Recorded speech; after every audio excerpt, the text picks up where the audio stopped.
Саламатсыңдар ма оқушылар? Математика сабағына қош келдіңіздер. Бүгінгі өтетін тақырыбымыз дөңгелек сандарды ауызша көбейту мен бөлу. Сендер бүгінгі сабақта 1000 көлеміндегі сандарды ауызша көбейтуді және бөлуді орындайтын боласыңдар. Балалар, оқулықта берілген бірінші тапсырмада гүлбақ пен саябақтарды безендіру үшін өсімдіктерден жасалған қоршауларға назар аударамыз. Суреттегі қоршаулардың периметрін тауып көрейік. Бірінші қоршау шаршы тәріздес. Шаршының қабырғалары 8 метрден. Ұзындығы 8 метр, периметрі белгісіз. Периметрді табу үшін А-ны 4-ке көбейтеміз. Периметр тең 4 пен 8-дің көбейтіндісі 32 метр. Жауабы А гүлбағының периметрі 32 метр. Бұл нұсқасындағы берілген саябақ тіктөртбұрышты. Оның ұзындығы 80 метр, ал ені 8 метр. Осы саябақтың периметрін табайық. А 80 метр, В 8 метр, периметрі белгісіз. Периметр тең А мен Б-ның қосындысын 2-ге көбейтеміз.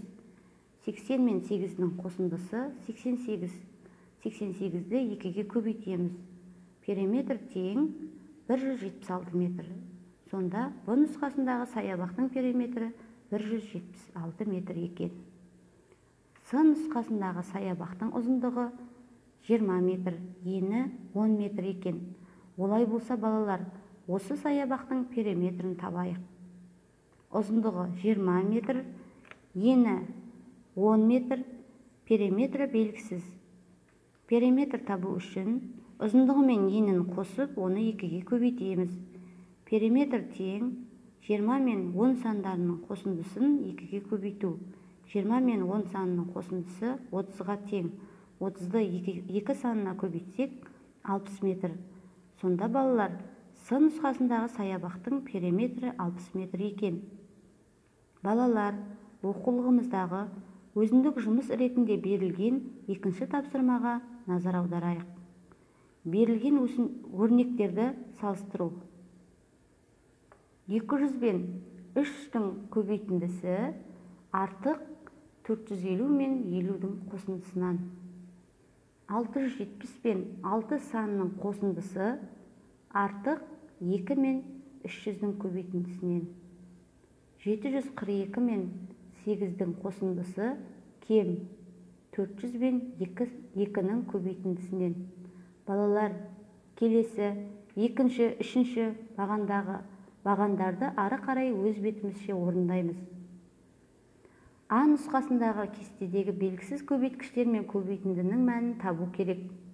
Бірінші көбейткіш 23, екінші көбейткіш 10, көбейтіндінің мәні 230 болады. Бірінші көбейткіш 10, екінші көбейткіш 40, көбейтіндінің мәні 400-ге тең. Бірінші көбейткіш 9, көбейтіндінің мәні 900. Екінші көбейткішті табу үшін көбейтіндінің мәнін бірінші көбейткішке бөлеміз. Сонда екінші көбейткіш 100 сан шығады. Балалар, осы көрсетілген үлгі бойынша А нұсқасын өз бетімізше жалғастырамыз. Төртінші есептегі Ә нұсқасына назар аударайық. Ә нұсқасындағы кестедегі белгісіз бөлгішті және бөліндінің мәнін табу керек. Бөлінгіш 250, бөлгіш 10, бөліндінің мәні 25-ке тең. Бөлінгіш 600, бөлгіш 30, бөліндінің мәні 20-ға тең. Бөлінгіш 210, бөліндінің мәні 10. Бөлінгішті табу үшін бөлінгішті бөліндінің мәніне бөлеміз. Бөлгіш 21 болады. Оқулықта берілген 5-ші тапсырмаға назар аударамыз. Балалар, әр бағандағы өрнектерді салыстырып көрейік. Бағандар қалай құрастырылған? 4 пен 10-ның көбейтіндісі берілген. Яғни санды 10-ға көбейткенде берілген санның оң жағына бір нөлді тіркейміз. 4 пен 10-ның көбейтіндісі, яғни 40. 8 пен 100-дің көбейтіндісі бойынша санды 100-ге көбейткенде берілген санның оң жағына 2 нөлді тіркейміз. 8 мен 1-дің көбейтіндісі 8, оған 2 нөлді тіркейміз. Сонда көбейтіндінің мәні 800. Оқулықта берілген 7-ші тапсырмаға назар аударайық. Қоршаулардың әр бөлігінің ұзындығы бірдей және олар суретте көрсетілген. Бірінші қоршаудағы әр бөліктің ұзындығы 2 метрден. Осы қоршауда неше бөлік бар? Дұрыс айтасыңдар, қоршауда 7 бөлік бар. Енді қоршаудың ұзындығын табу үшін 2 метрді 7 бөлікке көбейтеміз.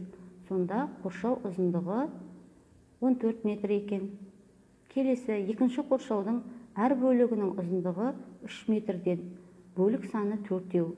Яғни қоршау ұзындығын табу үшін 3 метрді 4 бөлікке көбейтеміз. Қоршау ұзындығы 12 метр болады екен. Келесі, үшінші қоршаудың әр бөлігінің ұзындығы 4 метрден. Бөлік саны 3-еу. Яғни қоршау ұзындығын табу үшін 4 метрді 3 бөлікке көбейтеміз. Қоршау ұзындығы 12 метр. Ә нұсқасы бойынша А нұсқасында берілген қоршаулардың әр бөлігінің ұзындығын 10 есе арттырса, онда қоршаудың ұзындығы қалай өзгереді? Есептеуді жүргізейік. Бірінші қоршаудың әр бөлігі 2 метрден болса, оны 10 есе арттырамыз. Сонда әр бөлігі 20 метрден болады. Ал қоршаудың ұзындығын табу үшін 20 метрді 7 бөлікке көбейтеміз. Қоршау ұзындығы 140 метр болады. Ә нұсқасы бойынша А нұсқасында берілген екінші қоршаудың әр бөлігінің ұзындығы 3 метрден 10 есе арттырса, онда қоршаудың ұзындығы қалай өзгереді? Есептеуді жүргізейік. Екінші қоршаудың әр бөлігі 3 метрден болса, 10 есе арттырамыз. Сонда әр бөлігі 30 метрден болады. Ал қоршаудың ұзындығын табу үшін 30 метрді 4 бөлікке көбейтеміз. Қоршау ұзындығы 120 метр болады. Балалар, үшінші қоршаудың әр бөлігін 10 есе арттырса, өзгерген қоршаудың ұзындығын есептеп табайық.